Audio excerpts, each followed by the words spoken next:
19th century, people have been nattering on about the British Constitution, and nobody can find it written down anywhere. But that's the sort of peculiar people we are, the British. We don't need to write everything down. We've got it imprinted on our minds and our hearts. Other countries, however, have their own ideas of constitution, which some of them are now trying to impose upon us. So many things have been said and written about the Constitution in the last year that one needs an interpretation by an expert. And today we've brought you an expert, and John will tell you his version of the whole Constitution fable and put it to rights for you in the way you never will have to worry anymore. For his clarity will solve all the problems. I give you John. So I'm just looking at this from, really I've been involved with engineering and other things in my life, and came to the rule of law as a point of interest really. I started researching the matter in about 1999, just soon after the ban on pistol shooting. Because I used to make bullets for target pistol shooters, and my customers were all taken away from me, and the machinery that I developed to do it was a computerized controlled machine of my own development. I got no compensation and so on, so I was put out of business really by the government without compensation for that side of it. And we wrote to the Parliament at the day and said, is it really right that Parliament can do just anything? Is that true? And back came the reply that Parliament is sovereign and that set me off on the quest to discover what was the Constitution of the UK really was.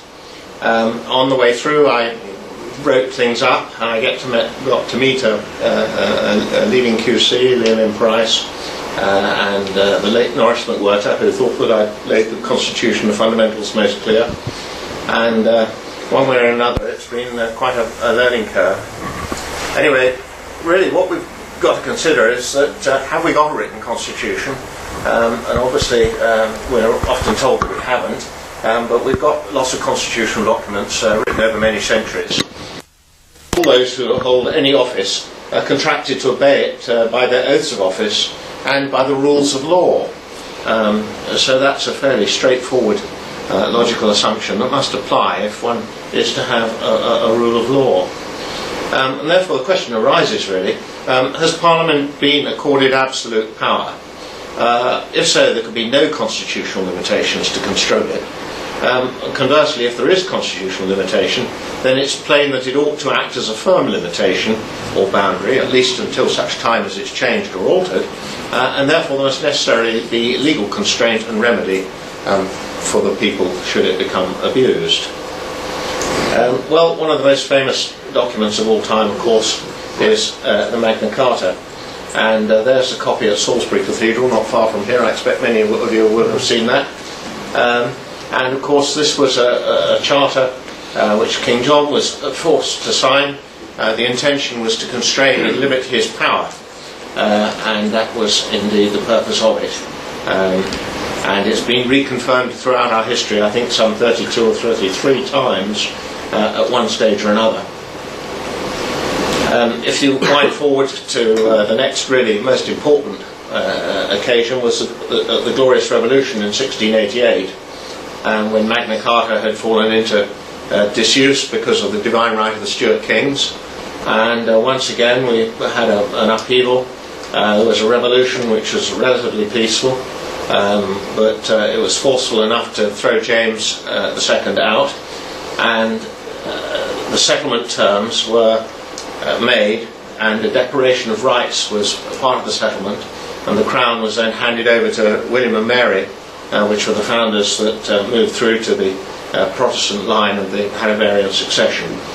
The document on the right hand side there is actually in the House of Lords Records Office. That is actually the Declaration of Rights which I'm holding, and that is the original document which was read to William and Mary before they were handed the crown in 1688 as the terms and conditions upon which they could hold the crown and to which they agreed.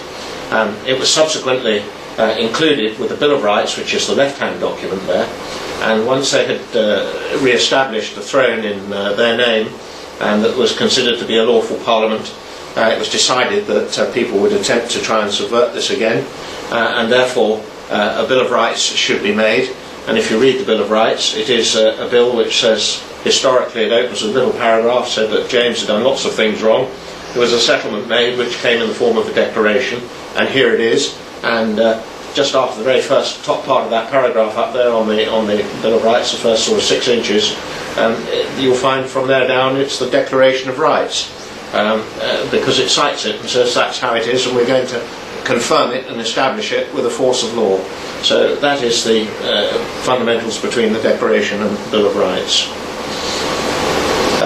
The whole point about Magna Carta was that there was a presumption for liberty to be imposed upon the governing authority, and therefore there was limitation of power. The right of enforcement against those that transgressed was not to be trial by diktat from autocratic authority, but by one's peers, and that of course is absolutely vital.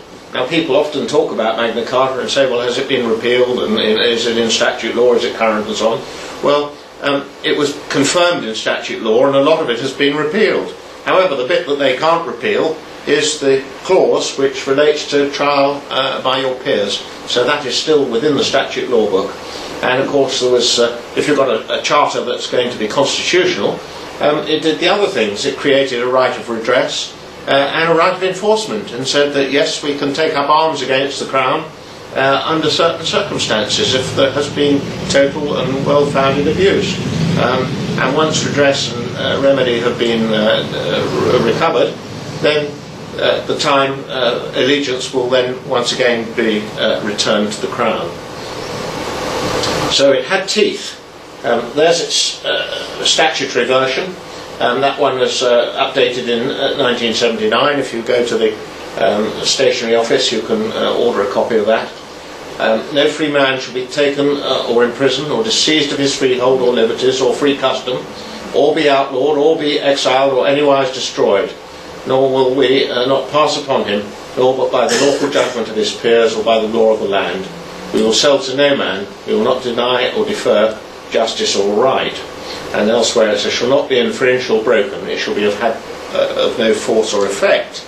So you can see it was intended to be a limiting document.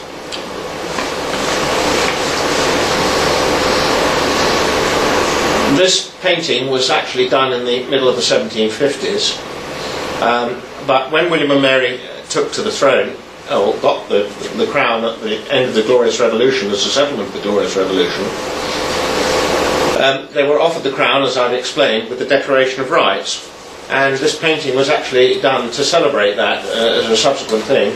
But there you can see the speaker with the Declaration of Rights, which was read to William and Mary, who were sitting on the throne, and there's Lord Halifax with the crown waiting to present it to them. So much was thought of the great thing, and this was in the banqueting hall in Whitehall, of course. So the Revolution of 1688 was actually a victory for the supremacy of the law and the separation of power. This is the most vital, important bit that people don't really seem to quite understand, in my view.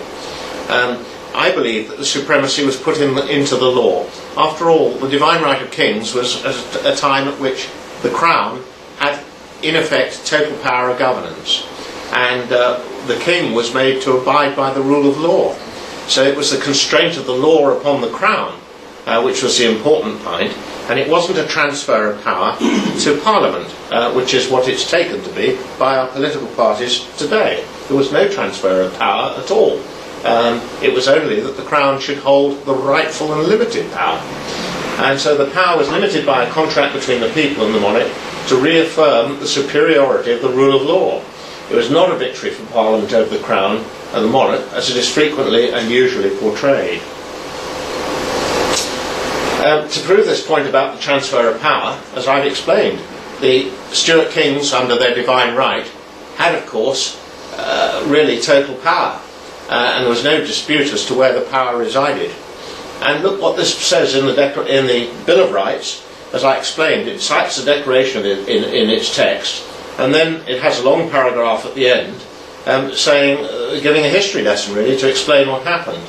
And here it is: "And to whose princely persons the royal state, crown and dignity of the said realms, with all honours, styles, titles, regalities, prerogatives, powers, jurisdictions and authorities to the same belonging and appertaining, are most fully, rightfully and entirely invested and incorporated, united and annexed."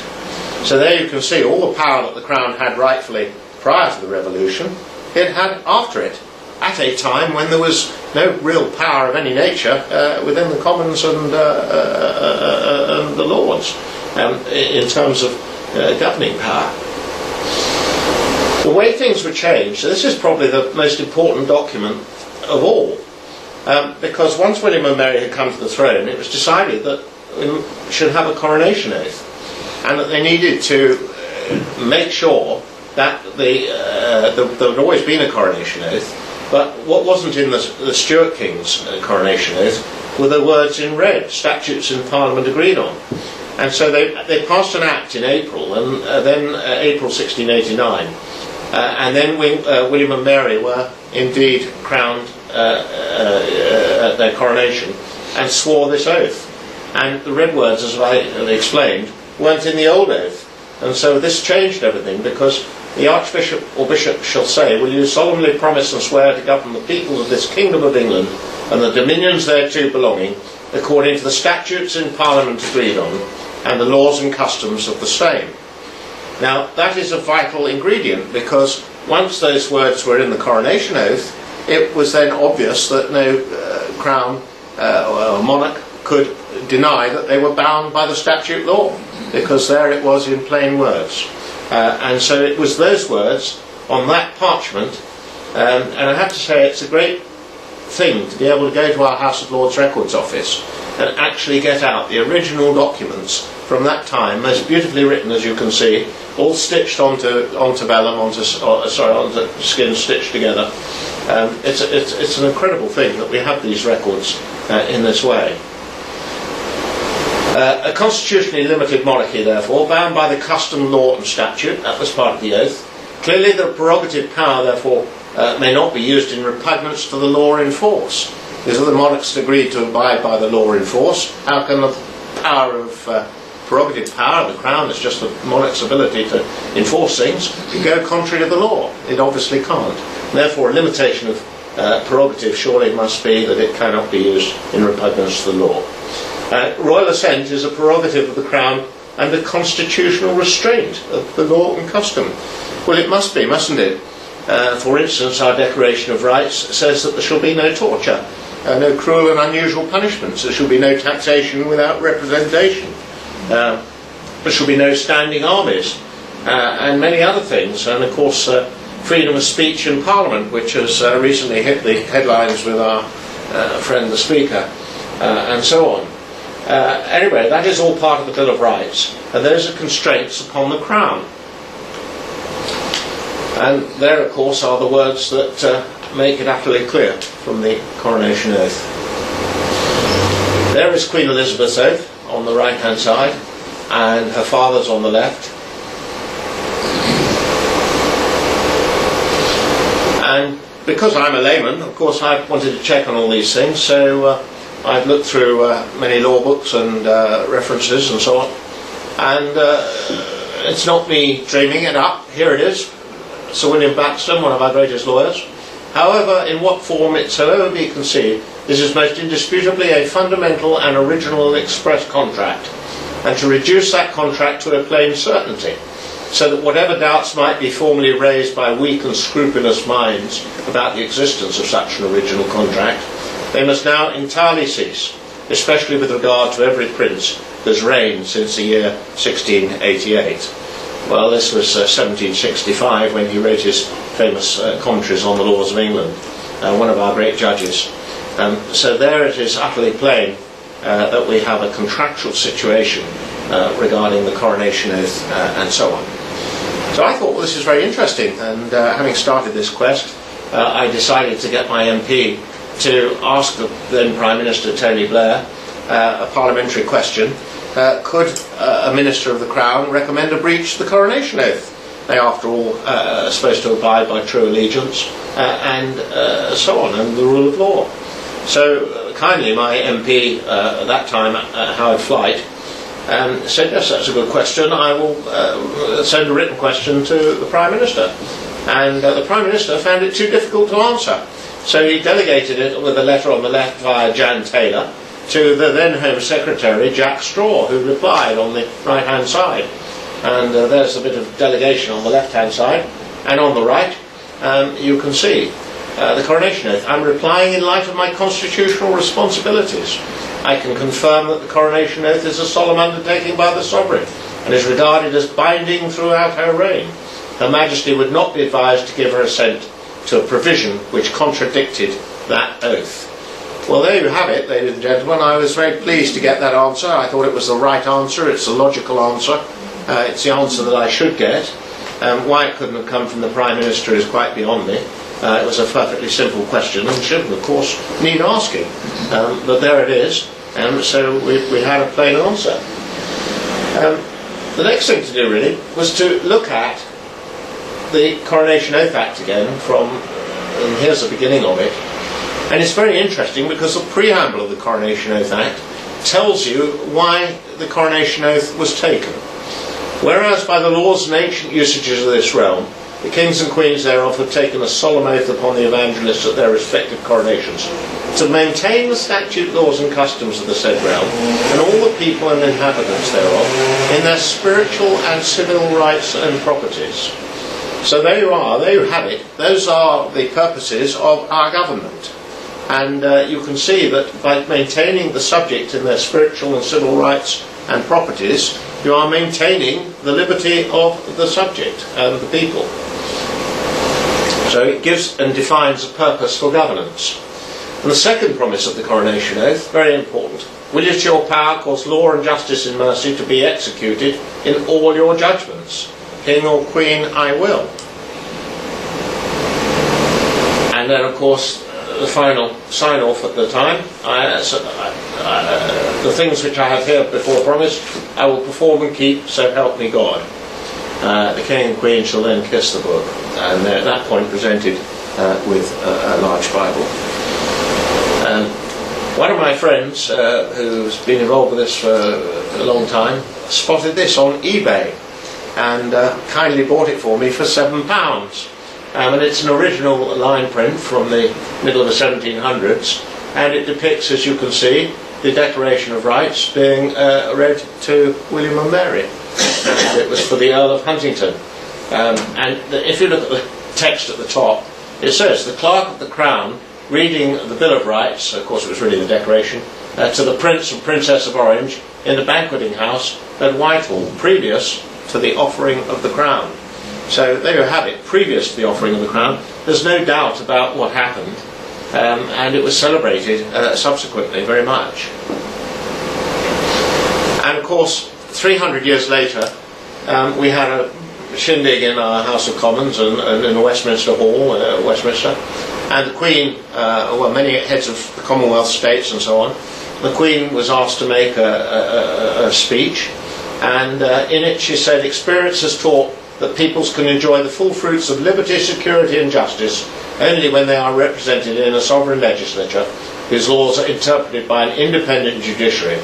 The Bill of Rights and the Scottish Claim of Rights of 1689, still part of the statute law, are the sure foundation on which the whole edifice of parliamentary democracy rests, and had great influence abroad, especially in the United States of America and in the Commonwealth. Well, that's very interesting, isn't it? It's the sure foundation. Well, that's again incredibly useful for us. And we subsequently had struck a £2 coin to commemorate it, and there it is. And there was the Scottish Claim of Rights. The Scottish had an independent Claim of Rights at the same time. Sorry, that's the Bill of Rights, and then there's a Scottish Claim of Rights there, which was their silver coin. And interestingly, here was the other side of that first little presentation from the Mint. And if you look at the top left there, you can see a document with an ink splodge on. And also it's interesting that in here, of course, in this text, the declaration was principally an assertion of the rights of Parliament in its relations with the Crown, and effectively confirmed a shift in the balance of power from the Crown to Parliament. Well, I don't think that's really quite an accurate description. There wasn't really a shift of power. What the Crown couldn't do was to deny the law. And the principle is that the Commons and the Lords advise the Crown on its use of power. And the Crown would not generally go against that advice, but quid pro quo, that advice must also be for the purposes of the Constitution. That is quite plain. Anyway, it's interesting. There is the ink splodge document on the top left, as you saw, and that was actually a draft of the Declaration of Rights on the right-hand side there, on which the clerk spilt the ink. So it's quite an amazing thing. They still even have a draft handwritten part of it. But it's surprising, isn't it, that in the Mint's document they don't actually put, we've got the whole document exists, and they didn't actually put a picture of that. They just had a picture of the one with the ink splodge on it. I don't think that would be the same in America. So having discovered these things, I thought, well, what does Parliament think about all this then? So I dug out Erskine May, which is parliamentary practice and their parliamentary handbook, and thought we'd better have a look at that. And the same thing is confirmed in this bit of text from Erskine May. The Act of Settlement affirms that the laws of England are the birthright of the people thereof, and all the kings and queens who shall ascend the throne of this realm ought to administer the government of the same according to the said laws, and all their officers and ministers ought to serve them respectively according to the same. The succession to the Crown Act 1707, of course this was an anti-Jacobite measure, declared it high treason for anyone to maintain and affirm by writing, printing or preaching that the kings or queens of this realm, by and with the authority of Parliament, are not able to make laws and statutes of sufficient force and validity to limit and bind the Crown. Well, those words are very important. They're saying, in principle, if you just wrote a document up that said that the law was of insufficient force to limit and bind the Crown, you were committing high treason. That was not repealed until 1967. So that's pretty important. And nor was this a modern principle of constitutional law established for the first time by the Revolution of 1688.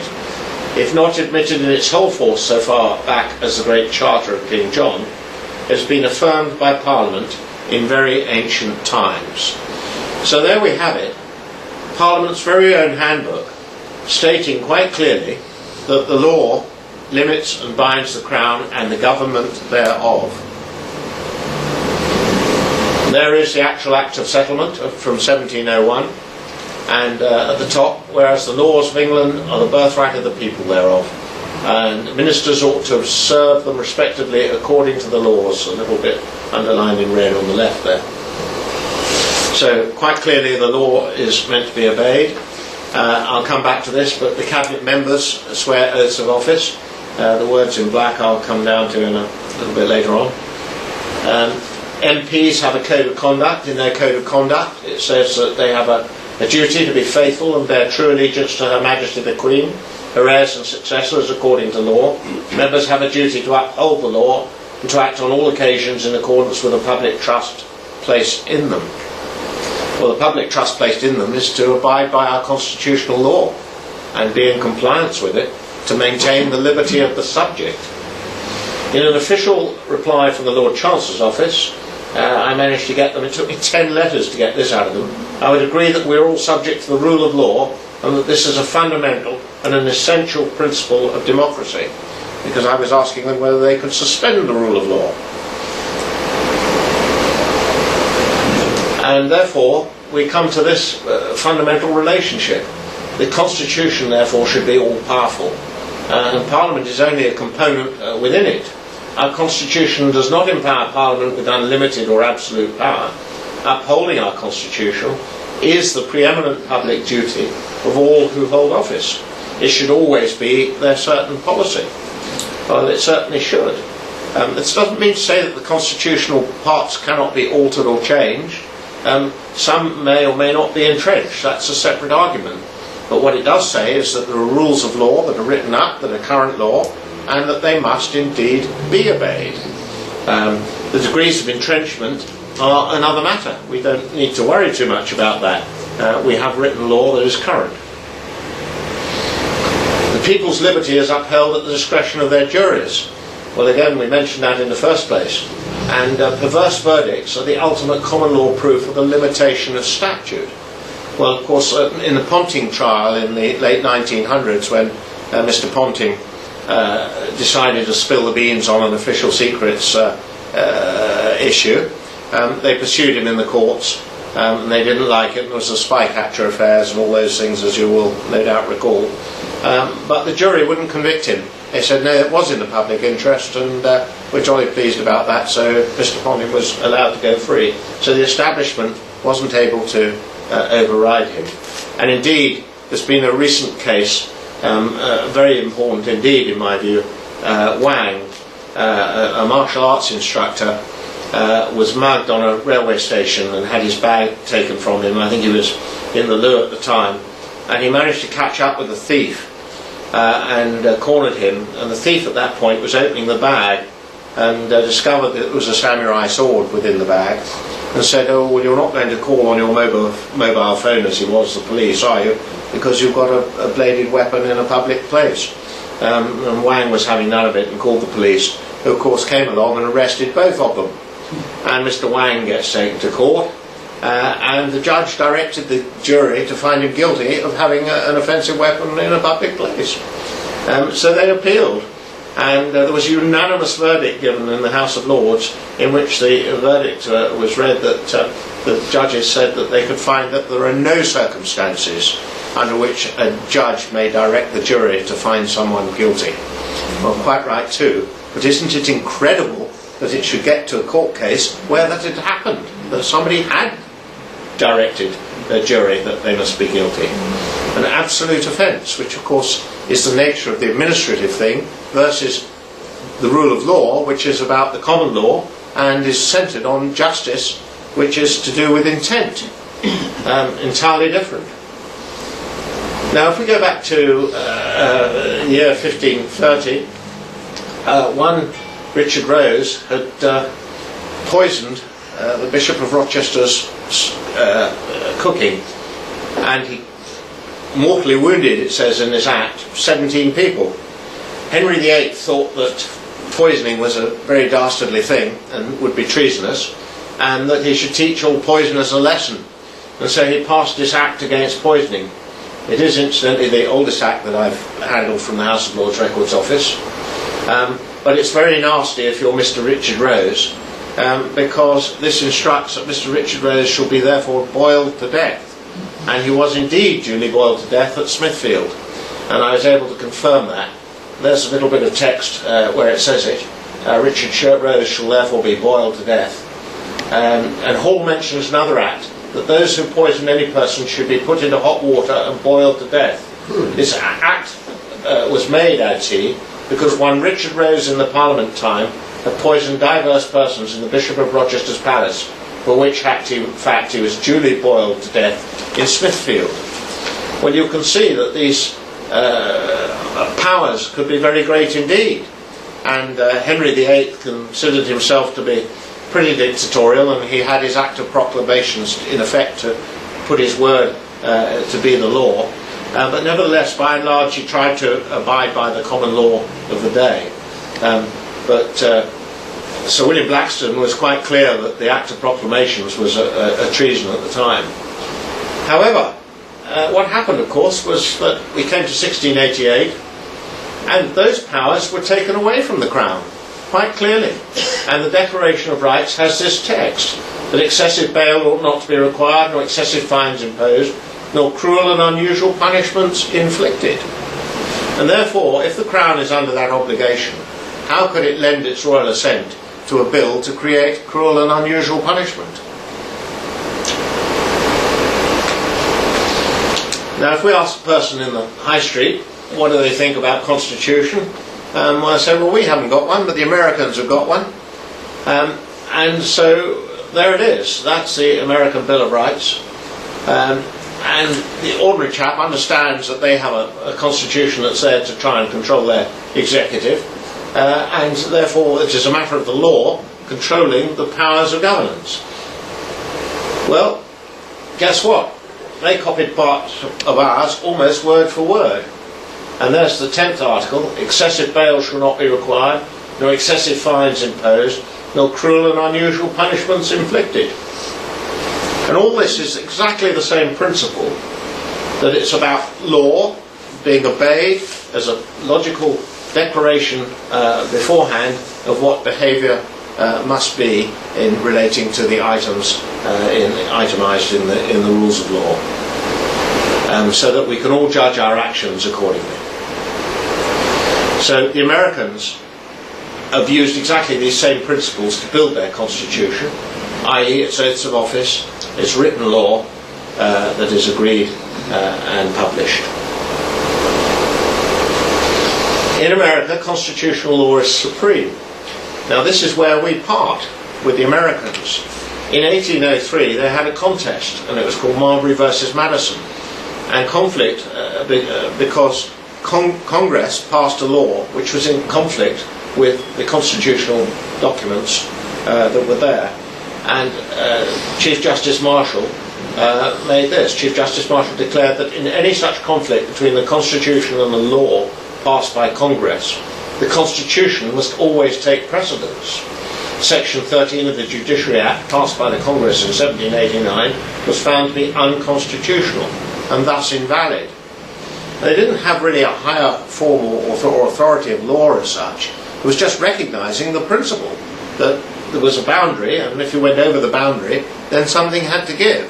Well, it shouldn't be the Constitution that gives, it should be the encroachment by the new enactment.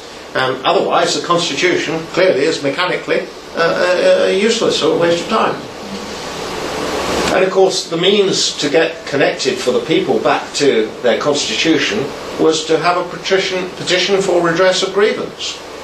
And of course, the Americans copied that as well from documents, so that we could petition the Crown on a logical basis. And I believe that petitioning should mean that there are mandatory conditions upon the Crown under certain circumstances, if there is absolute violation of the fundamentals. Now, in 1929, Lord Hewitt of Bury was the then Lord Chief Justice, and he wrote this book, The New Despotism. And chapter 4 was entitled Administrative Lawlessness. Well, as a sitting Lord Chief Justice to publish a book with administrative lawlessness as chapter 4 was a bit of a shock for the establishment. And so they decided that what he was saying was that in effect laws were being passed which were devolving powers to ministers to make rules and regulations. And when those rules and regulations were made, they would in effect be as if they were part of the law enacted by Parliament. So what Parliament was really doing was licensing lots of little despots. And of course this was the fundamental of the administrative system. And Hewitt said, well, this isn't justice, and complained about it. And he wrote this book. And it caused an upheaval, so they decided to have a committee on ministers' powers to see what powers ought to exist, and whether there should be Henry VIII powers, as they got known after Henry's Act of Proclamations, where he could declare things to be the law, and whether there should be Henry VIII powers available. And guess what? They cited the extreme examples of power of government, and they cited, that is how I found out about the boiling to death of the Bishop of Rochester's cook, they cited that as an extreme power that was open to Parliament to utilise. And they said, look, we can do this, and of course we could have Henry VIII powers if we wanted to. They were there, that's what was had. And they made no mention of the constraint and restrictions of 1688 and the Bill of Rights and the changes in the Coronation Oath at that time. So I believe that report is ill-founded. Now that's rather important because, well, firstly, within the report is a wonderful bit of text, and it's a very good report in many ways, but this is very revealing. The most distinctive indication of the change of outlook of the government of this country in recent years has been its growing preoccupation, irrespective of party, with the management of the life of the people. A study of the statute book will show how profoundly the conception of the function of government has altered. Parliament finds itself increasingly engaged in legislation which has for its conscious aim the regulation of the day-to-day affairs of the community, and now intervenes in matters formerly thought to be entirely outside its scope. This new orientation has its dangers as well as its merits. Between liberty and government there is an age-long conflict. It is of vital importance that the new policy, while truly promoting liberty by securing better conditions for the life of the people of this country, should not in its zeal for interference deprive them of their initiative and independence, which are the nation's most valuable assets. Well, I think we'd all, without exception, feel that that's really come true. How much administration is restricting the zeal for interference? How much is that restricting the initiative and the independence of the people today? It's colossal. Well, they spotted it way back then, and we would give a lot to go back to the amount of law that they had at that time.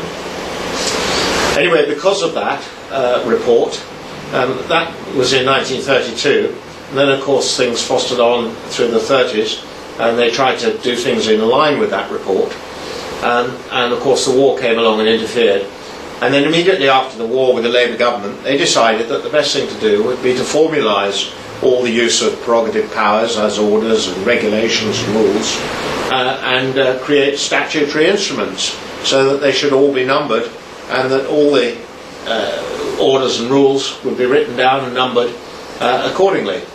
And so this is very interesting, because this is the Statutory Instruments Act of 1946, which the whole thing comes alive from. And you'll notice quite clearly there that it talks about subordinate legislation on its title page. So it's quite clear that all rules and regulations, which most of us think of as being the law, because they are there, they're not the primary bits of the law, they're very much secondary area. And as you can see, it even admits on the front cover subordinate legislation. Now, just to show that there's been no shift in power in principle, bills are not enacted until they have their royal assent. And quite clearly here, what happens, everybody thinks the Queen should rush down to the Houses of Parliament, or a lot of people are under the misconception that royal assent is given by the Queen signing the Acts. That doesn't happen at all.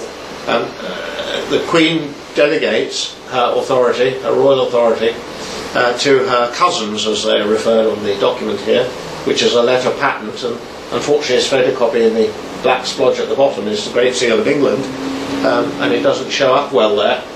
But the Queen delegates her authority so that her cousins may pronounce her agreement to the acts that are listed on the schedule. And this is a very important document, because the central act of the acts on the schedule with the European Communities Act 1972. So this is the actual document, or the letter patent above, which allowed the royal assent to be given to the acts on the schedule.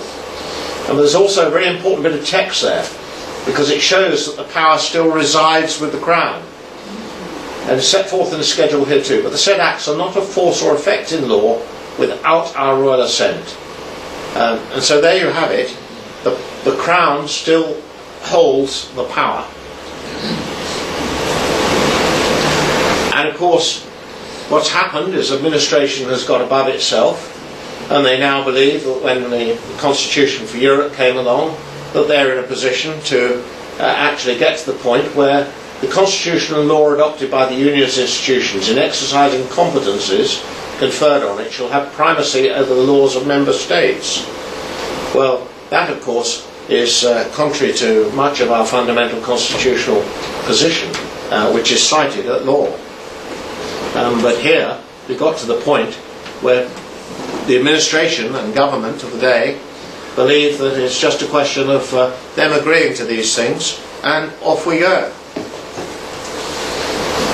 And of course the Constitution became the Lisbon Treaty, and as we know, that is currently held in abeyance, although our Prime Minister has agreed to its signing. So that has come through from the Crown. I mentioned the Privy Council's oath earlier on, we saw it, and the little black bit of text is very important because they all swear to abide by true allegiance to the Crown. And there you have it. You will to your uttermost bear faith and allegiance unto the Queen's Majesty. That's not the person of the Queen, it's the Queen's Majesty, i.e. the majesty of the institution of the Crown, what she represents. And will assist and defend all jurisdictions, preeminences and authorities granted to Her Majesty and annexed to the Crown by Acts of Parliament or otherwise, against all foreign princes, persons, prelates, states or potentates. Very, very important. They don't seem to take much notice of that, and indeed Mr Mandelson was rather embarrassed when questioned by Nigel Farage some time ago as he was taking up a position in Europe, and he got on News at 10 at the time that he was asked about his conflicts of his 2 oaths of office, but he just shrugged it off. Extraordinary. William Pitt, one of our great Prime Ministers, to say that if the Commons had passed an unjustifiable vote, it was a matter between God and their own consciences. Of course he was speaking from the Lords, and nobody else had anything to do. It was such a strange assertion as he'd ever heard. And it involved a doctrine subversive of the Constitution. What if the Commons should pass a vote abolishing this House, abolishing their own House, and surrendering to the Crown all the rights and liberties of the people? Would it be only a matter between God and their own consciences? And would nobody else have anything to do with it? You would have to do with it. I should have to do with it. Every man in the kingdom would have to do with it. And every man in the kingdom would have a right to insist upon the repeal of such a treasonable vote, and to bring the authors of it to condign punishment. I therefore again call upon the noble Lord to declare his opinion, lest he will lie under the imputation of being conscious to himself of the illegality of the vote, and yet being restrained by some unworthy motive from allowing it to the world. Lord Mansfield replied not. It's interesting, isn't it? Look at those words. And surrendering to the Crown all the rights and liberties of the people. Well, that's the situation we find ourselves in today. And of course, it isn't rightful. The law defines that Parliament isn't sovereign. The Constitution gives supremacy to the law, not to Parliament. That is the current law in force, the current law of the Constitution. It doesn't mean to say that Parliament can't alter it. They may or may not be able to alter the laws, but we only need really concern ourselves with what is in force. That is the current Privy Council's oath of office. The current Privy Council are sworn to it. If you go to their website, even a few months ago, as I did, you will see it on there. The coronation oath is the contract by which we must be governed. It secures the supremacy of the law over both Parliament and the Crown. But it's vital, isn't it? To pass powers of governance to those who owe no allegiance to the Crown, and thus the people, must be utterly unconstitutional. And they are unaccountable to, unelected by, and not removable by the electorate of the UK, again, must be entirely unconstitutional. What happens to the laws being our birthright? Acceptance of the supremacy of the EU law is a subordination of our constitution to a foreign power. To accept the supremacy of the EU law, the Queen will of necessity have to renounce her coronation contract to facilitate the dismantling of our existing constitution, or be put in breach of her oath. Well, it seems to me that that must be the case. And it's interesting that the King of the Belgians did actually abdicate for a day to take a new coronation oath over Catholicism. Bowles versus Bank of England, very important court case in 1912. The budget failed, and Mr. Bowles is obviously a very wealthy man. I think he had a dividend that could have been in the order of £30,000, and the revenue came to tax him on it, and he said, "Not on your life, you haven't got an act to take my money from me, no taxation without representation, go away." So they said, "No, we're taking your money." He took it to court and he won his case, and it was said the Bill of Rights still remains unrepealed. No practice or custom, however prolonged or however acquiesced in on the part of the subject, can be relied on by the Crown as justifying any infringement of its provisions. So that's very strong stuff. And then more recently, in 1976, we obviously in the late 60s we didn't have many colour television sets, and most of them were black and white, and colour was just coming in the late 60s, early 70s. And so they saw a chance to get a bit more tax, because there used to be just a television licence, as most of you will remember. And it, I think, cost £12 in the 1970s. And they decided that with the advent of colour television, they could get a bit more out of everybody by having a colour television licence. So instead of having just a television licence, we had a black and white and a colour television licence. And there was an extra charge of £6 for the colour licence. And Mr. Congreve, very brightly, went to his local post office right before the advent of the increase and bought a new television licence. And so subsequently the Home Office wrote, or Revenue, and said, you owe us £6 because your television licence has been outdated now. That's just for black and white television licences, and therefore you must pay up. And he said, oh no, not at all, my television licence is for television, and until it runs out in a year's time I don't need to pay the extra £6. Well, he advertised what he was doing, and 44,000 other people had done exactly the same thing. So it was very good. And I believe that he was a solicitor to the Queen at one time. And anyway, the outcome was that he went to court over it, and he won his case, and there's this wonderful statement by Denning. There is yet another reason for holding that demands for £6 be unlawful. They were made contrary to the Bill of Rights. They were an attempt to levy money for the use of the Crown without the authority of Parliament, and that is quite enough to damn them. Strong stuff indeed. The House of Commons, 21st of July 1993. Parliamentary privilege comes from the Bill of Rights, and so we see that when it comes to the House of Commons wanting to know whether the Bill of Rights should be upheld, they're very clear about it. The question of parliamentary privilege arose in this well-known case, Pepper versus Hart. Madam Speaker, the Bill of Rights will be required to be fully respected by all those appearing before the courts. The privilege is confirmed in the Declaration of the Bill of Rights 1688-9, what has become known as Article 9. They're not actually numbered in the documents. But that's extremely interesting, because when it comes to Parliament and the Commons, for their use, we can expect the Bill of Rights to be fully respected. Well, that's extremely handy, because I think it ought to be, and it would do a great deal for us. Mr.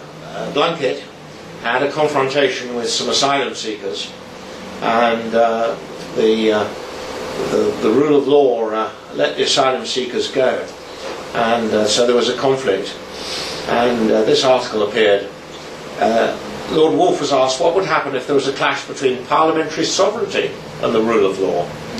Because if you think about it, what I'm saying is that Parliament isn't sovereign, it's the rule of law that is sovereign. It's the law that is superior, not Parliament. His sober answer was the question ought not to be asked. And then the reporter, of course, very wisely, but it must be. And of course it's the law that must be superior, otherwise we have no constitutional restraint.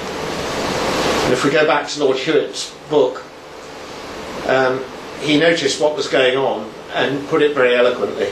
But how far more attractive, and this was about talking about the ability of the administration to use administrative rules and regulations to undermine the actual fundamentals of the rule of law itself. So that's what he's talking about here. But how far more attractive to the ingenious and adventurous mind to employ the one to defeat the other, and to establish a despotism on the ruins of both. It is manifestly easy to point to a superficial contrast between what was done or attempted in the days of our least wise kings, and what is being done or attempted today.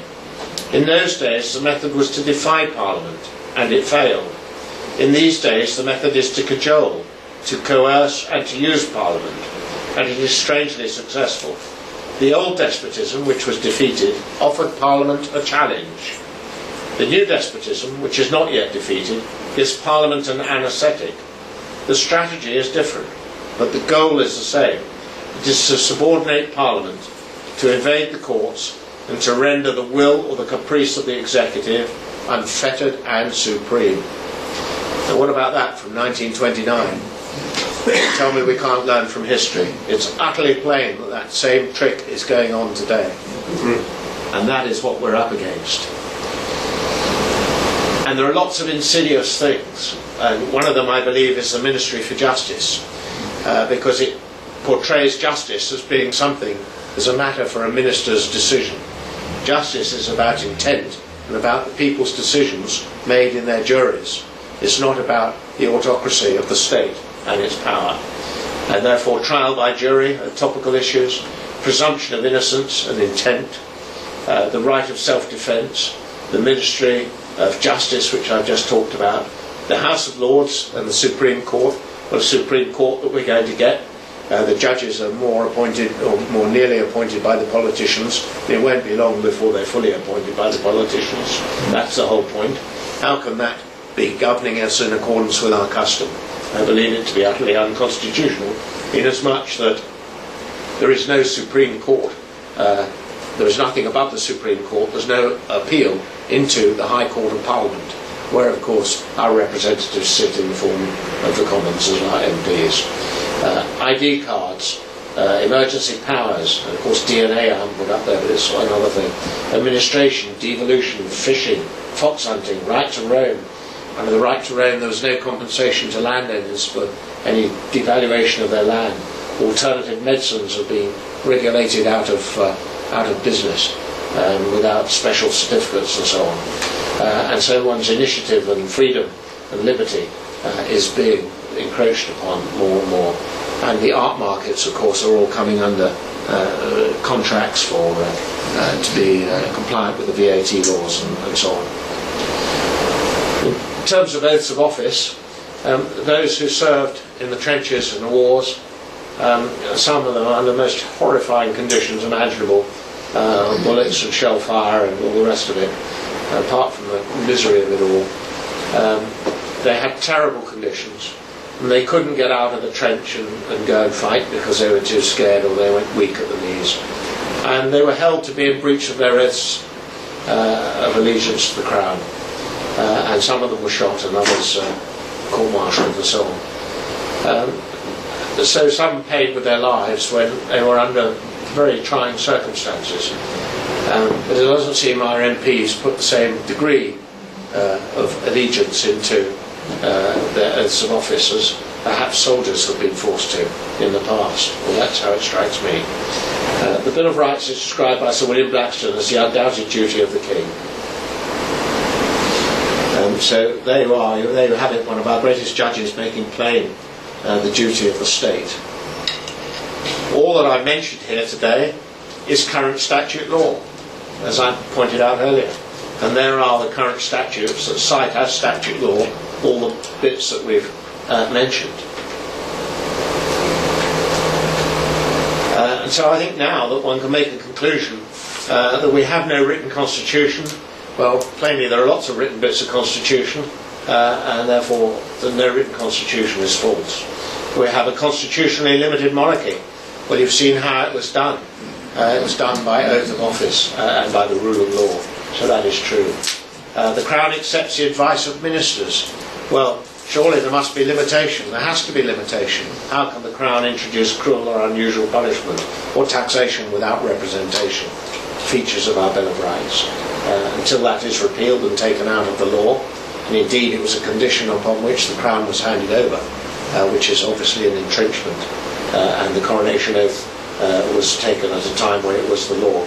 So by prior being, by grandfather right, our Bill of Rights must have some controlling duty to be inflicted and imposed on our politicians until such time as it's rescinded. It says it is the duty of all officers and ministers whatsoever, and therefore that is what it is. It is a matter of law. The Crown in Parliament is said to be sovereign. Well, yes, it's the Crown in Parliament that can make and unmake the law. But whether it can unmake all law is questionable, but it is certainly under the rule of law that is current at any one time. And then, of course, the other argument, no Parliament may bind its successor. And people talk about this endlessly. we don't really need to worry about it. This is a question of whether we should be ruled by dead man's shoes forever. Well, to that extent, one would say that, well, things ought to be ultimately alterable. Well, whether they are or they aren't, you can't use that doctrine that no parliament may bind its successor to undermine the law that is there for constitutional purposes and currently in force. But that is what is being done. People are trying to say, or parliamentarians are giving the impression that there is no law to control or bind what their policies ought to be. And the people may not be separated from their courts. And that, of course, is utterly vital. But it is the object of nearly all administrative means, is to create direct mechanisms for enforcing the law, whether it's fines, direct fines, or so on. And so this was Lord Hewitt of Bury's great complaint, that the constant attack by the administration is always to devise means to separate the people from their courts, because it's administratively convenient. And therefore, I concluded that, in my view, the Constitution really means this. The rule of law, that is our constitutional law, limits the Crown and thus restricts the Crown in Parliament, and defines the role of Parliament and government and its relationship to the people, and the separation of powers. And that, of course, is absolutely vital.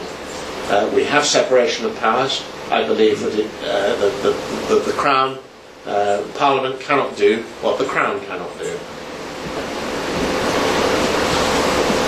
And William Pitt, on this subject matter, instead of the arbitrary power of a king, we must submit to the arbitrary power of the House of Commons.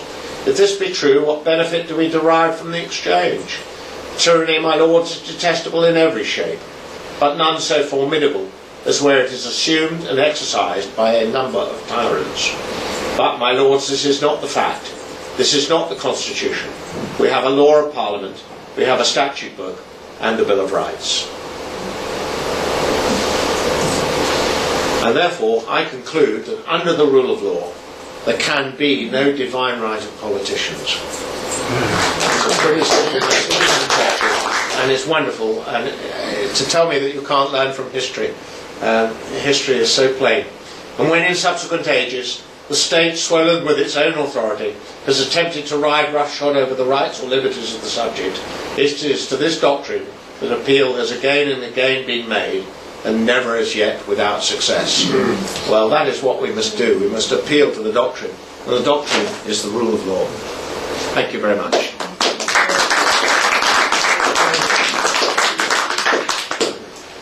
Well, thank you very much. I think we'll best now have a break, a little rest.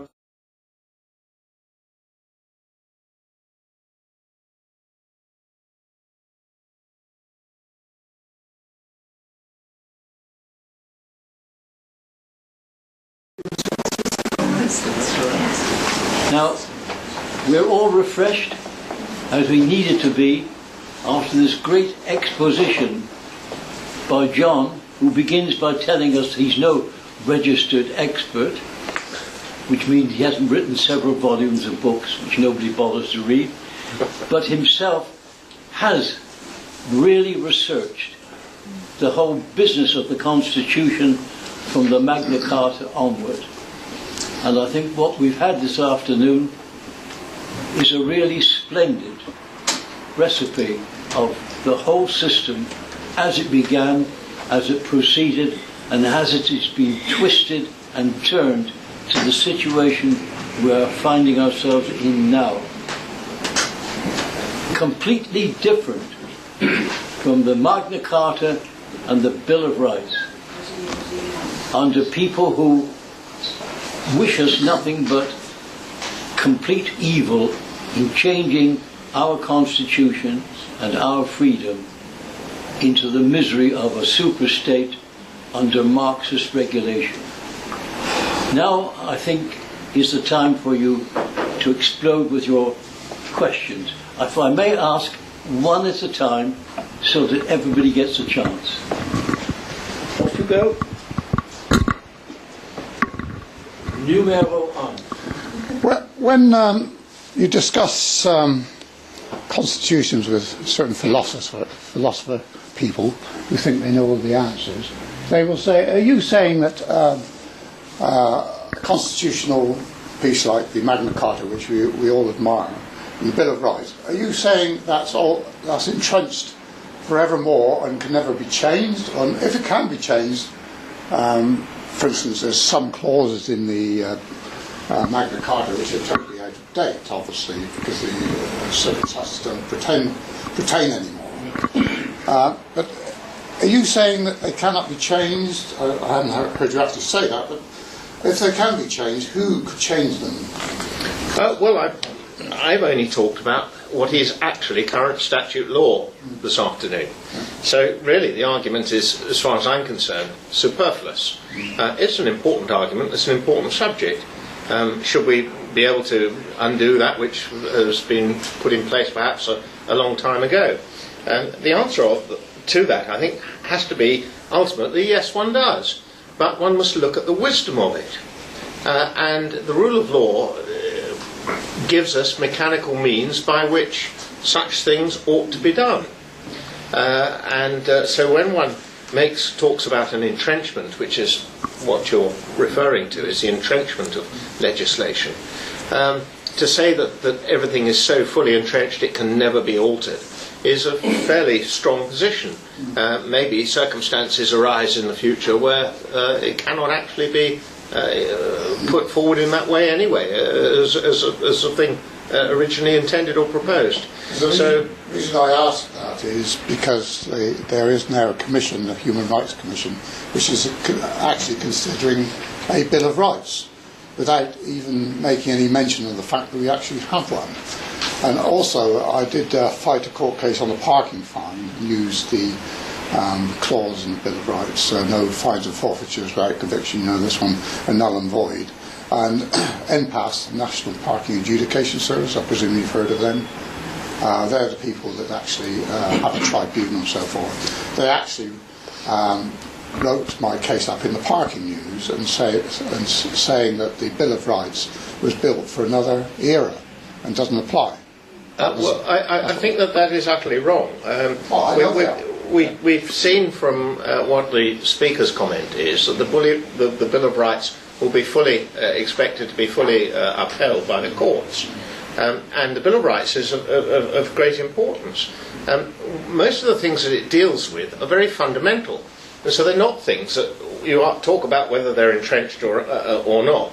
The point is does society want to do away, say, with taxation without representation?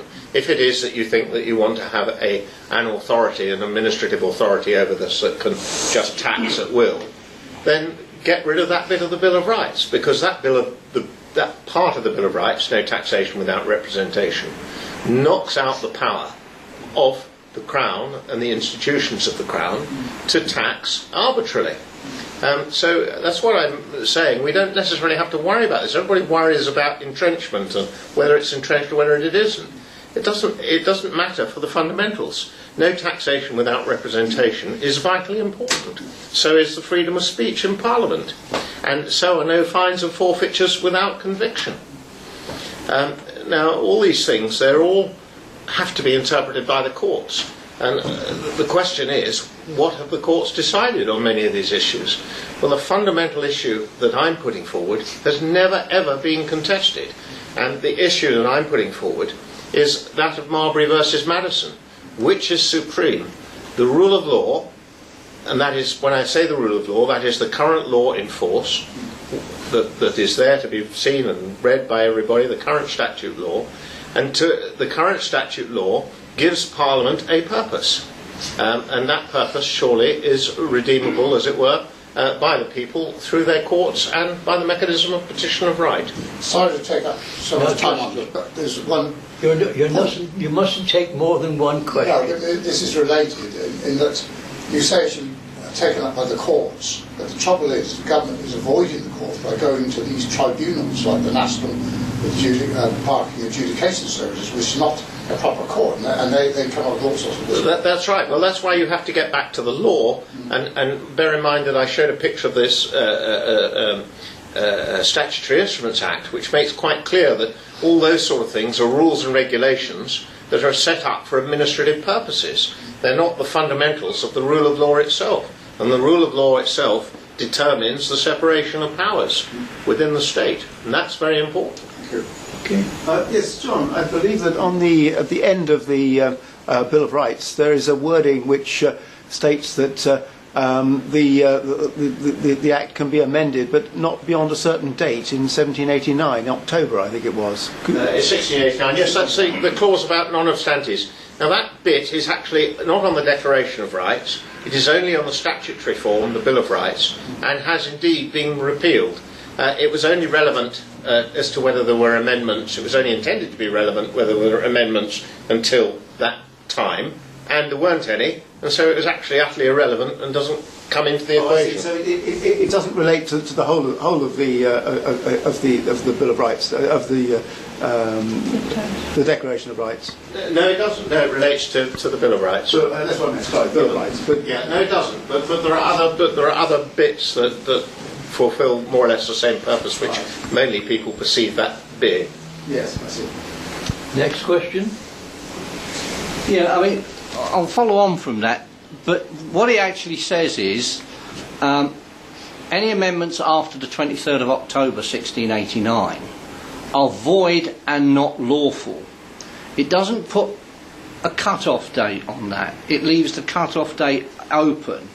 So presumably they are there for all time, and in fact it says this bill is for all time. So I would suggest that in fact they are not permitted by the people who actually put the Declaration and the Bill of Rights together to actually alter it. Would you agree or disagree with that? It has been repealed from the statute. The Bill of Rights is a statute. That bit is only statutory. It is not in the Declaration of Rights. No, I understand that, but William took the people who'd actually produced the Declaration of Rights, and he appointed those as his Parliament when he called a Parliament. It was a short Parliament, only lasted for 6 months. And the first thing they did was pass the Declaration into law as the Bill of Rights. So it's exactly the same people who did it, the representatives of the people who produced the Declaration, who actually put the Bill of Rights in. And therefore I don't see that there is any way that Parliament can override that, because it was the same people who actually were specifying this. It's an argument of, it becomes an argument of entrenchment, and the question of dead man's shoes again, which is where we're coming from. For the purposes of, it didn't actually affect anything really within the issue. So it's only a question, what you're actually asking is, are things totally permanent or not? And that was an enactment. It was part of an enactment that was repealed. But if you take things like Magna Carta and the Bill of Rights and things like that, these are simply the Charter of Henry I and various other bits and pieces that have gone through. These are simply restatements of the law as it was under Alfred's Code. These are simply restating the freedoms and the rights of the ordinary free man of England as it was under the Code of Alfred. So it has been consistent now that we have had the same rights and freedoms which have been reinforced periodically whenever a king like John has got out of, or James has got out of their pram and done something wrong. These rights and freedoms have in fact been consistently reiterated and reinforced, but we can actually trace all of them back to King Alfred, and Alfred took them from prior kings from the smaller kingdoms in the country, and when he selected the best laws and customs of all of those kingdoms for his book to Dome. So what we are talking about here is a set of rules which have become entrenched through use. Common law. Yeah.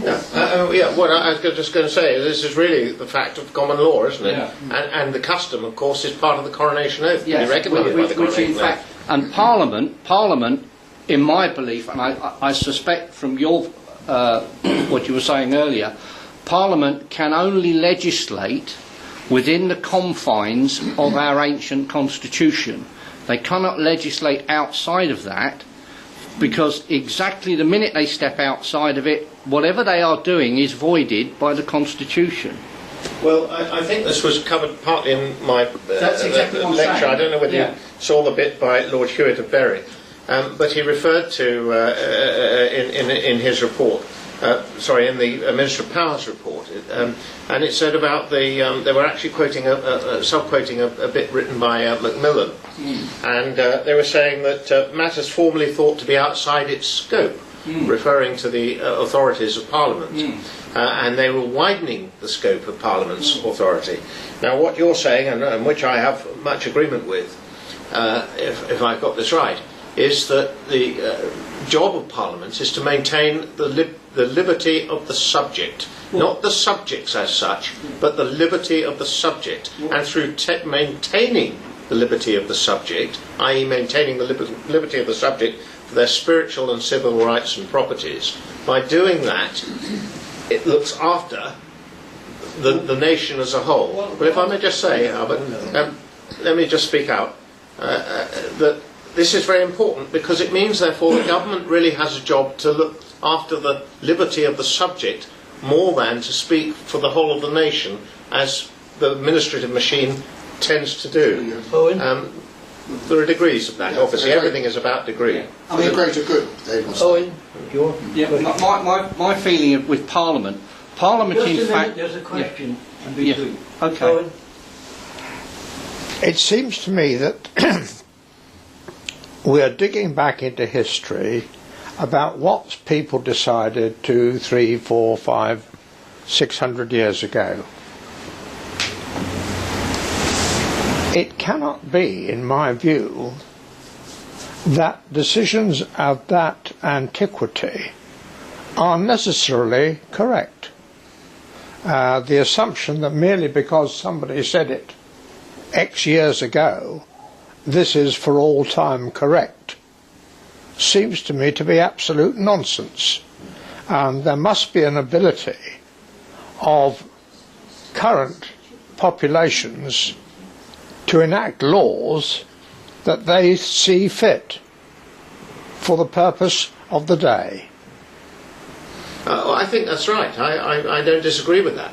But what I'm saying to you is that we have a Bill of Rights which does very fundamental things. One of the criticisms of it at the time was that it didn't go far enough. But what did it do? It produced a civilizing influence over torture and cruel and unusual punishment. Well, pain has been felt by human beings ever since they've been around, and they pretty soon learned that it wasn't a very nice thing to have about, and certainly not inflicted by others. And so the fundamentals, like no torture, although they're old, they're fundamental, and so we don't need to worry about the antiquity of the Bill of Rights in that regard, because that's what it deals with. It deals with rights of no taxation without representation. I mean, that's a very fundamental thing. Do we want to be taxed? Do we want to say, well, that's old law and now we'll allow Parliament the power? Because what this did was about what power ought the governing authority to have. That's what the Bill of Rights is about. And, okay, if you say, right, we need to change that today, let's face up to that and say, well, the Queen is actually sworn into a contract with this whole system, and we now today decide that this has got to be broken because it doesn't fit modern circumstances. We need to have direct taxation or whatever it is that the thing is. Then you can have a debate about how you're going to shift the power of the governing authority. But if you don't keep to the rules whilst they're there and on the statute book, then anything can happen. And that's where we're going adrift, in my view. Mr. Hudson. I think, have we or have we not signed the Treaty of Lisbon? Because I'm very confused here on what it means to us. I'm sorry, what was the question? Have we or have we not signed the Treaty of Lisbon? I understand that it's been signed, yes, that it's been agreed. We deliver to Rome. And delivered, yeah. And has any other European country disagreed with it? The point is that the treaty doesn't come into being until such time as it's been ratified by all parties. So firstly, all countries? All the countries, yes. Right, okay. Yeah, so the Irish referendum scuppered the universal, I see. so it hasn't come into being. Of course Europe's going to try and do it. I believe that it's passing powers of governance to a foreign potentate, and as such that is contrary to the current Privy Councillor's oath of office. And this is a good point about what Owen was just mentioning just now. You're saying, well, we need laws for the current time. But, okay, the current Privy Councillor's oath of office is the same oath of office that was sworn at medieval times, and it prohibits the transfer of power to a foreign potentate. Well, if it is that we want our government to transfer power to a foreign potentate, then we should relieve them from that oath of office, and they should come clean and say we need to change this oath of office because of this prohibition, and therefore we're going to put this matter to the current population. But that, of course, never happens. Yes, ma'am. Could John just explain why Germany hasn't signed the Lisbon Treaty? Yeah, these haven't ratified it. Yes, well, again, they have a constitutional position of their own, and it's being attacked in the courts in Germany. And I think that is partly holding it up. But to be frank, I'm not familiar with that. It's not my territory. I'm a bill of rights person. But yeah, there are all sorts of reasons, obviously. I'm coming back because, John, I put quite a few points to you in my first submission, and you didn't really answer the questions. If constitutional issues, the Constitution was above Parliament, as we understand it, according to your Bill of Rights, is superior to Parliament, as Magna Carta is. If it's going to be changed, we agree that it's not fit for the present time, as Owen says. And who has the power to change it? To me, it's only the people. Have you read Tom Paine? Tom Paine. Oh, bits of it. Yeah. Will say that constitutions, governments have no right to involve themselves in constitutions or changing constitutions. If that is true, then who does have the right to change constitutions? Well, quite a good question. Again, I don't need, from my own point of view, I don't really need to be involved with it particularly, because all I'm saying is, look, we've got constitutional documents that lay down rules. They've been agreed to, and they've been agreed to currently, and they mean something. And therefore we ought to be able to enforce it as it is. Now, if we want to get into the business of changing what is written down in those constitutions, that's another matter. Let's get to it. Let's have another matter because let's have public debate about it. But what's going on at the moment is abuse of power. Okay, they're just going ahead and outside of that, in my opinion. One more. That was basically my question. How would one go about changing an ancient law like the Bill of Rights? But you use the word entrenchment. I mean, that's like an arbitrary definition. It has no legal force, has it? In essence, it's just a word that's used. It's arbitrarily entrenchment or non-entrenchment. Well, it has no legal significance. It's just there would be the way in which you can talk about double and single entrenchment. And so, if you make it a law for somebody to have a duty to do a certain thing, and then, for instance, make them take an oath of office that whilst they're under that oath of office, they must do that thing. They surely ought not, until they repeal their oath or relieve themselves from that oath of office or that position, seek to undermine what the duty is that they've been put in place are these people therefore guilty of treason? Well, that's absolutely right, yes. Under the terms of the Thistlewood judgment, which was in the 1820s, it was held that if you sought to undermine the fundamental law of the Constitution, it was treason, because that was a subversion. The point is, not long ago, quite a lot of people in different parts of the country went to police stations and said that the government was committing treason, and citing the Bill of Rights. Would it not have been possibly better to have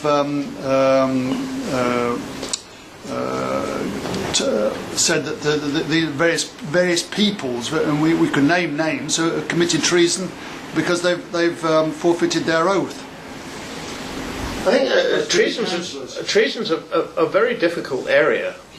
Are you going to start taking people out and having them, hung or what have you? I know that lots of people would say yes, it would be terrific, as Lord Hewitt Berry pointed out in his book, and somebody said, well, there wouldn't be enough lampposts to go round. Was part of the joke. What I think one has to recognise is that this is a situation that has evolved over a period of time, not necessarily any single one person's behest, although we would all point the fingers perhaps at particular areas where there's been a concentrated change, and there's been deception, as we understand it, from Ted Heath and so on over the European Union, which he admitted to, so I understand.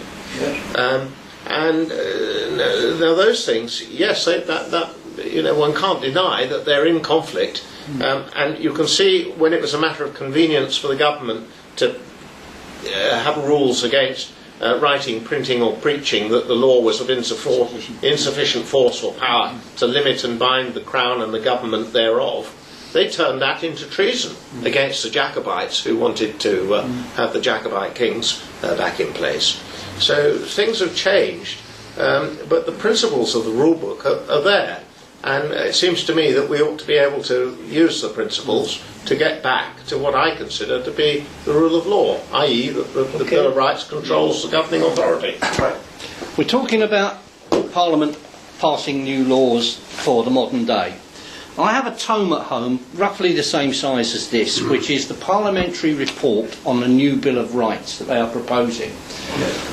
Paragraph 4 on page 106 gives them a legislative override, so that they can, by passing an act through Parliament, remove any laws that they want to, which means they can take away my rights and freedoms. I've had those, they go back to they predate Alfred the Great. Nobody on this planet has the right to remove my rights and freedoms. I'm not prepared to give them up. Now, I took exception to this, and I wrote to the Parliamentary Committee, 6 Lords and 6 Members of Parliament. I have a letter at home from the clerk to the Parliamentary Committee, in which he very facetiously tells me if I want to go down my library I can learn about the Constitution. But he does say that there is an interesting constitutional debate going on at the moment as to whether Parliament, by passing a law, could undermine or abolish the rule of law. Right. This is what they are talking about, abolishing the rule of law. Now, I hold very firmly, and I would hope, Mr. Bingley, that you would agree with this, that in order to abolish the rule of law, they would quite definitely have committed treason. They will have committed treason because they will have totally subverted the constitution of this country, and to subvert the constitution of this country to that extent is not the crime of sedition, it is the crime of treason. Would you agree or not? I think I have to agree with that. I can't see how it can be otherwise. The rule of law is there to defend the liberty of the subject. And the whole point is that parliamentarians sit in Parliament to represent the will of the people for the purpose for which we defined to put them in there. It wasn't an unlimited purpose. They have a job to do, and the job is the maintenance of the liberty of the subject. I find terribly simple and important. I see Parliament as the housewife of the nation. They are there to take care of the day-to-day administration of this country. They are not there to get involved in major constitutional changes without first obtaining the permission of everybody else in this country. They are there to make sure that there is water coming through your taps when you turn them on, that there is electricity to feed your light bulbs. That is what they are there to do. They are not there to decide that they know best. Anybody else? Yes, Nick. Thank you, Harry. Now, first a comment, then a question, John. In the last 10 years, we've seen a tremendous drift in public and personal freedoms and in the powers of the Member of Parliament in Parliament. Suddenly, a week ago, they all woke up as the terrorist police wandered through and ripped off somebody's office without even a warrant. But do you or do you not think that the real fundamental problem we have in Britain is that we've got the best law that you can buy? What have we got? We've got the best legal system that you can buy. Oh, I see. And providing you've got as much money as Aristotle Onassis had, then probably you can buy a great deal of good law that enforces the things that have just been said. There's little doubt that the administration has used that tool against the people to forward administrative rules and regulation, without doubt. Yes, I think there's a lot of comment on that. I mean, many people would feel it. One of the things that I've had an ambition to do is that it may seem like a dream world, but I've always felt that if one could somehow obtain, say, a fund of perhaps £100 million or something of that order, which could be collected universally, and after all it's not huge money in governmental terms, one could create in effect a pension fund that would reside for the purpose of taking up on behalf of the people constitutional infringements by government, and so that when government passes laws and where they can be shown to have infringed the fundamental liberty of the subject, that a system like that could step in and take up the challenge and pay for it and advertise the consequences in the press and so on, and be an unassailable fund. And once it was there, it would never go backwards. It would be there to hold its level and constantly take up issues. Self-financing, yeah. And I think we do need it. We need a levelling of the field on a financial basis. Would that be privately operated? I think it should be, yes, yeah. Well, I mean, maybe it could get an initial government grant to get it going. I think you're running into difficulties here, because you're going to have two standards of law. Yes. Why not? One law that you can't change, another law that you can change. Who made the first law?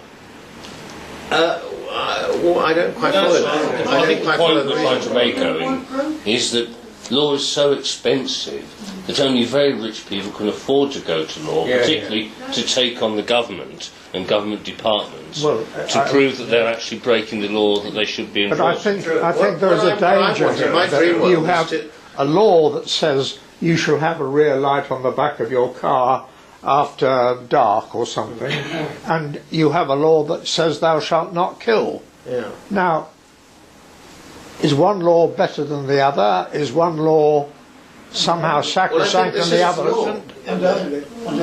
Again, I think, can we come to again a fundamental here, is people look for divisions in our law, and of course we know the Metric Martyr case in which Justice Laws declared that there was a level of constitutional laws recognised by the common law in recent times. But we don't have to be, again, necessarily involved with that, because I think what describes whether a law is constitutional or not entirely, but one of the critical criteria must be what's its objective. And the objective of the Bill of Rights was to confirm the Declaration of Rights, whose purpose was the authorities that the Crown could have and the limitations to the use of its prerogative power. And that was the purpose. So that's what made it constitutional. So it does set it into its own category, because it's saying that you, the Crown, who hold the power, and it still holds the power, even if only theoretically, you saw the letter patent, bills are of no force or effect without this our royal assent. It is the Crown who holds the power under contract from the people.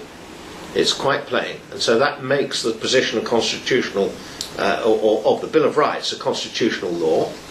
And then you come to the question is, for instance, the clause about fine or forfeiture says that if this is violated, the things that violated are void.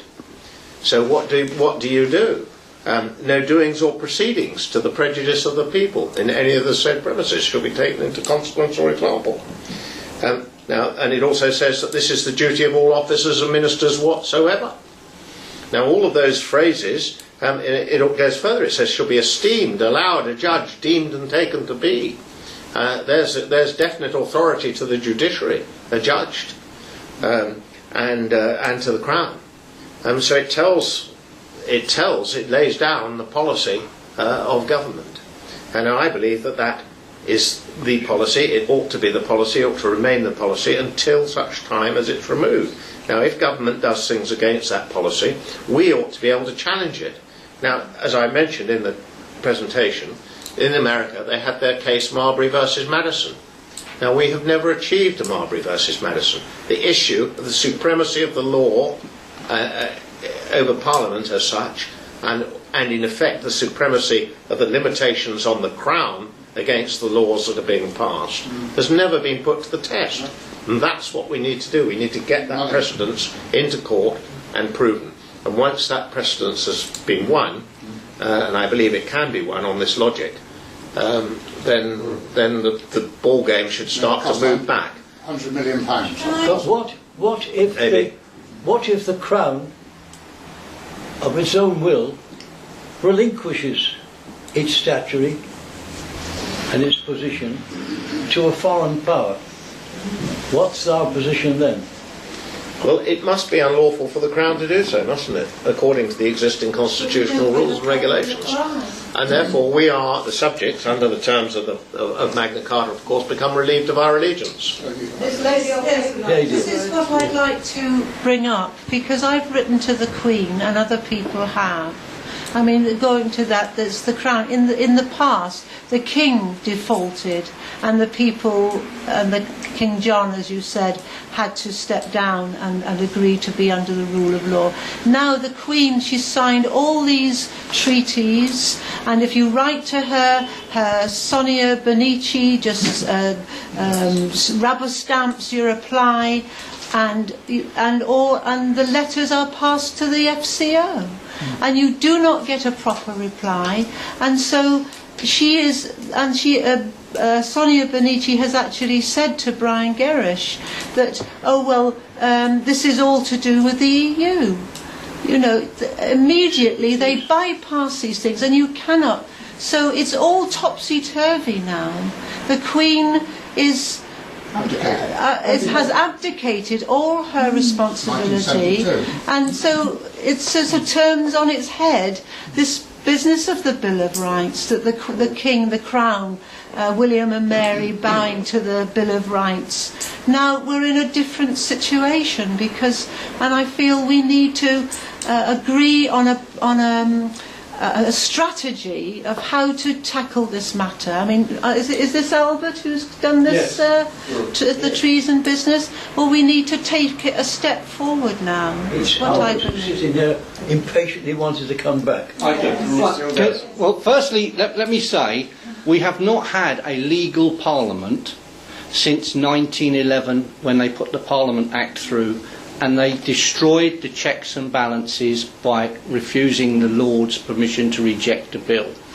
We have not had a legal parliament since a government minister told George V, play that, kick me when I do that, told George V that he kept all of his prerogatives, but he could only use them if he had the backing of a government minister.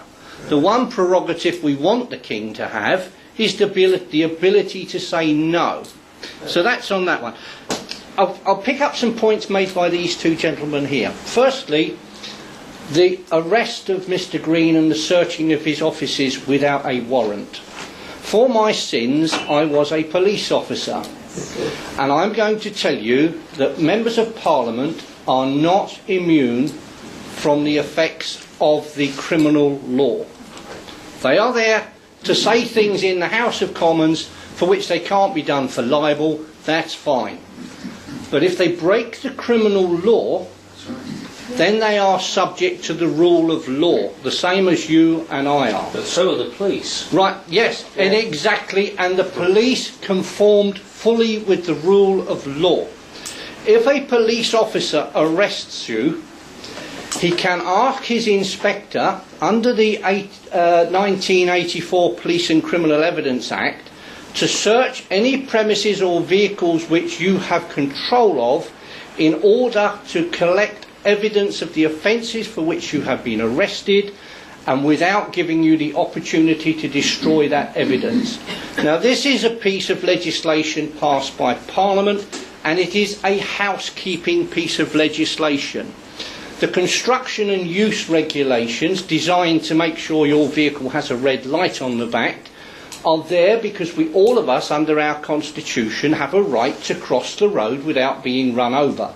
And therefore they have drawn up regulations in Parliament with regard to the vehicle's construction and how you can use it, because under the construction and use regulations you are not permitted to road race your car either. So no. For a long lecture. No. I'm just clarifying the points here. That the police, in fact, when they enforce the red light that you haven't got, are not enforcing a constitutional law. That's a normal housekeeping law. When the police search a member of Parliament's office without a search warrant, they do not require one. That is housekeeping law. Okay. I see. Somebody at the back wants to. Did you want to say? No. Nobody. Any more? Oh yes, I did want to say something.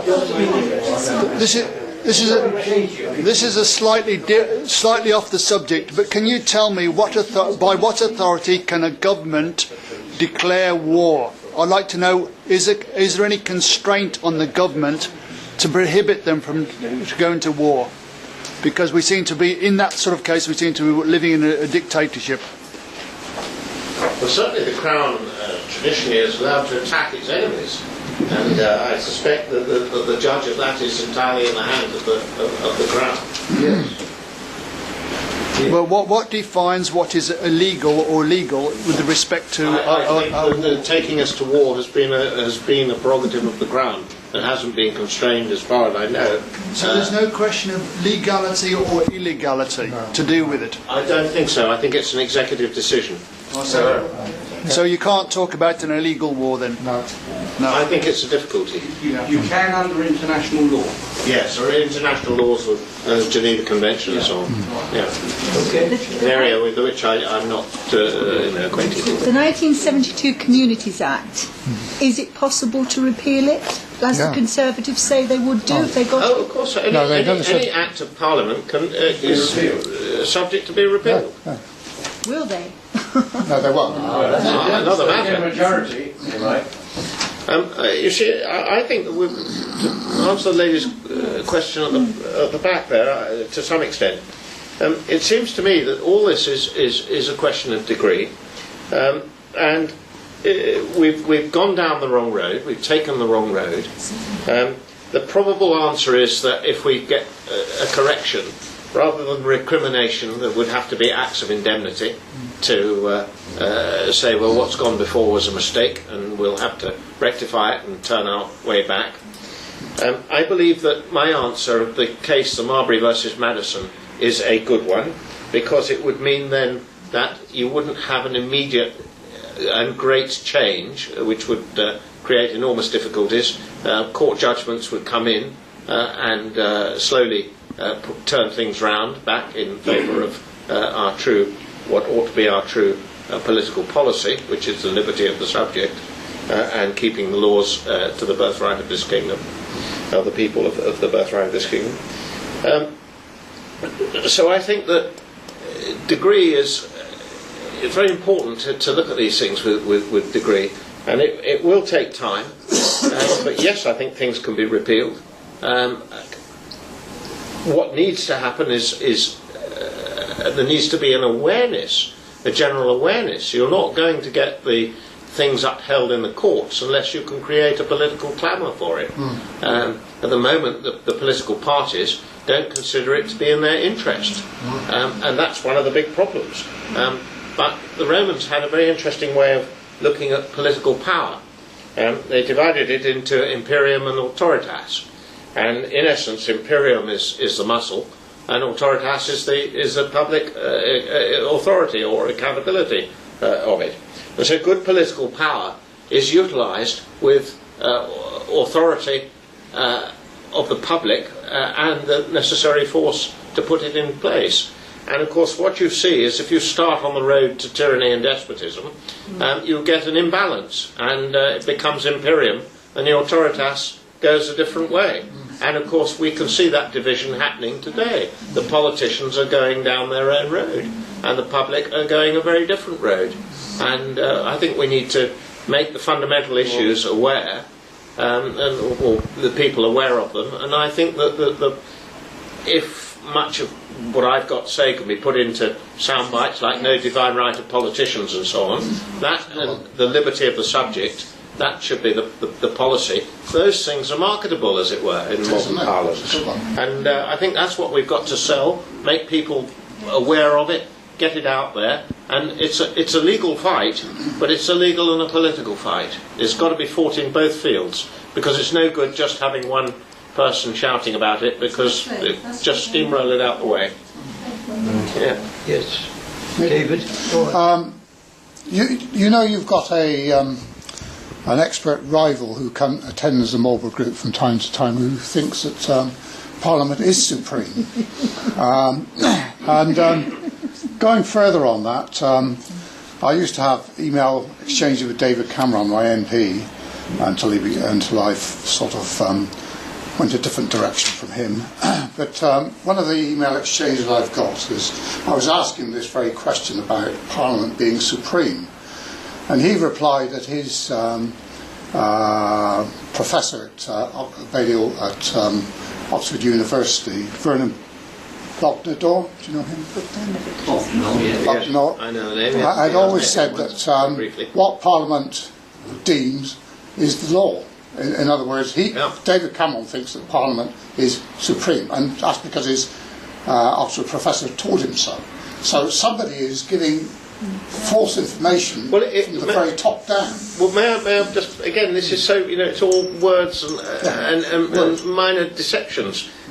Yes, Parliament is the supreme lawmaker in this land. Yes, that's right. That is correct. But that doesn't absolve Parliament from being bound to the duty that is depicted in the laws which are constitutional in content, namely our Bill of Rights.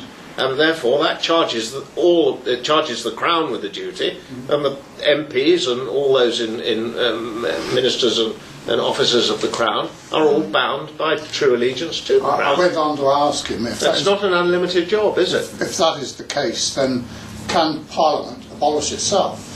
And he replied, yes, I suppose theoretically it could, but if it did so, I'd be out on the streets.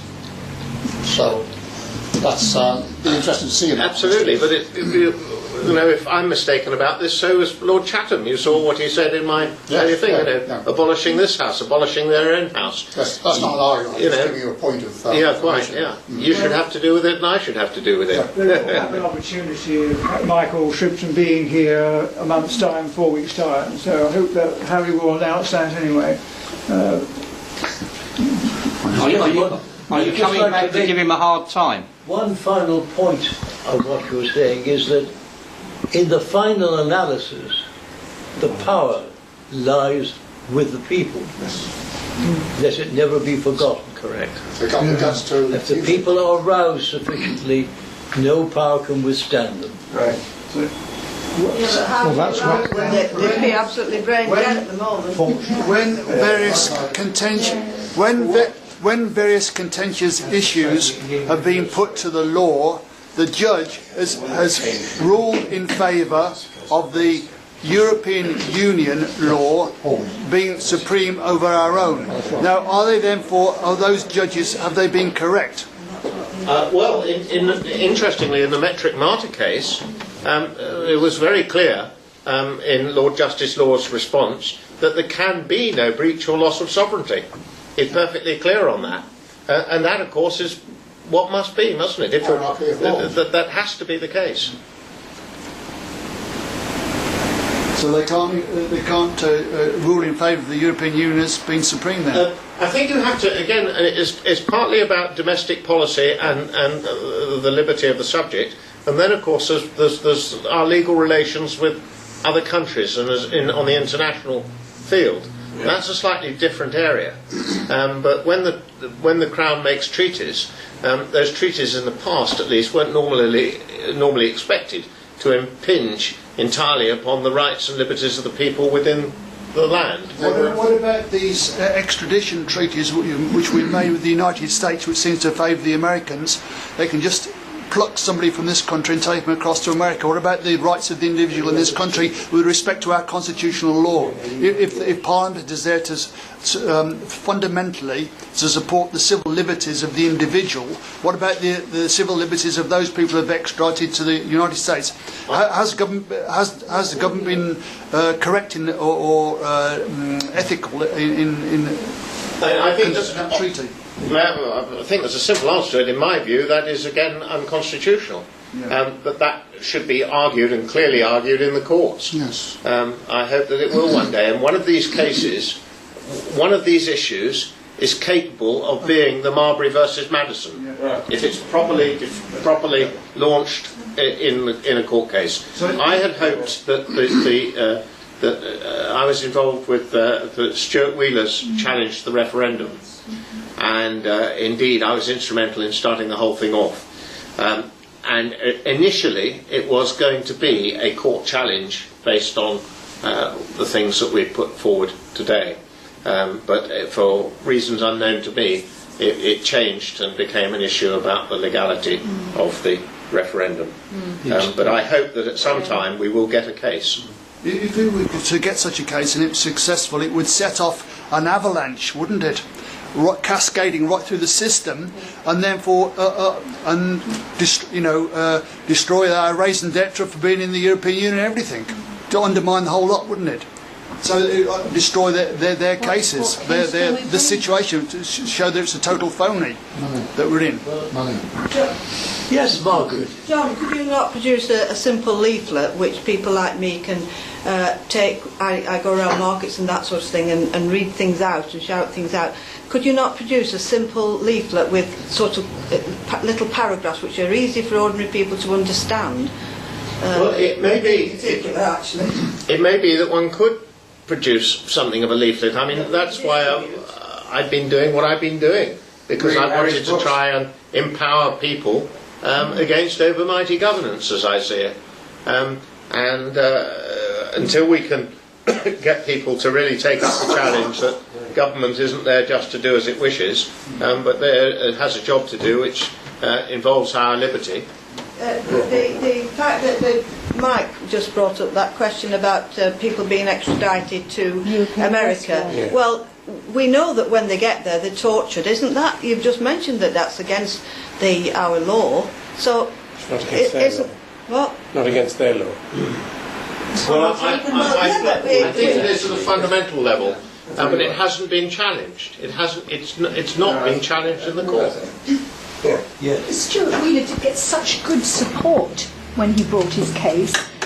Could we not persuade him to bring a case and people to donate to it, as they did do to the... well, originally, yes, but the amount of donations that he got, I don't think was enormous. He did, I think, reasonably, but he underwrote it all, and of course he went away with quite a bill.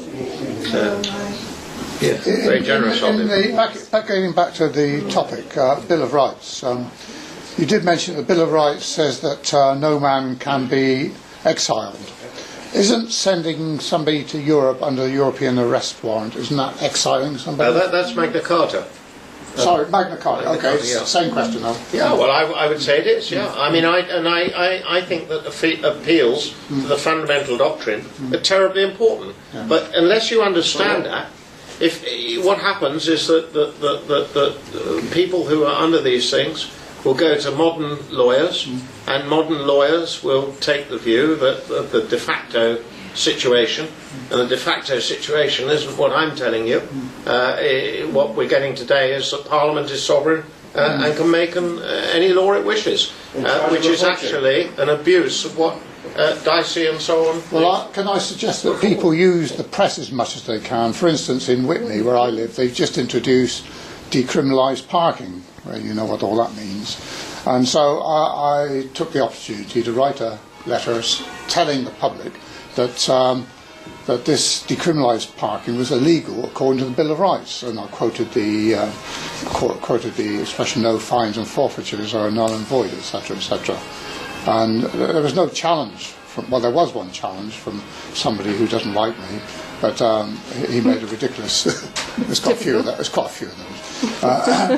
But that was quite easily shot down. In fact, Ken Nikolai Tolstoy, who is our parliamentary candidate, helped me write the response to that one, and there's been no further response. But of course the council will still go ahead and implement decriminalise parking. But of course people will now know that it's illegal. The only winners here are the lawyers always. We only have a few minutes left, so I think we'll give one more chance to our police friend who's dying to say the last word, but cut it short. An excellent piece of modern legislation, which in fact would fit the bill of a court case under the constitutional law, is in fact the Anti-Terrorism Act, because that allows detention without trial and without charge for 42 days. That is contrary to Magna Carta, habeas corpus and the Bill of Rights. So when we run through our constitutional law, Parliament have passed a law which in fact drives a horse and cart clear through the Constitution. And if we want to do something, then we need to do something which is patently obvious to your Cockney orange seller as well as your lawyers. In fact, you're wasting your time with lawyers because they are all taught today. And there is no such thing as treason. It doesn't exist. It's not taught in law schools. Police officers are not taught treason, and in fact they are all taught what Parliament does is right, irrespective. Can I just sum that up for you? It is a legal battle that's got to be fought in the political field as well, and therefore it needs to be a very simple and plain issue that everybody can understand and which the public will get behind. And in here in this room, so we'll get the chance next month, right? 4 weeks' time, Michael Shrimpton will present that to you. Don't. Thank you for taking over my job. We've had a tremendous afternoon. There's no time left for any more. One quick comment, Harry. No comments at the moment. I will have my say, and you will all shut up and listen. Yeah, well done. We've had a tremendous afternoon. I've given every single one a chance more than once. You've all had your fill, and I think we owe a tremendous debt of gratitude to John, who's answered every question, has produced information almost out of the air on subjects which he was not discussing, way above and outside the Constitution. Right. So I think we should owe him a great deal of thanks for what he's done today. Once again, thank you very much, John. It's been a wonderful afternoon.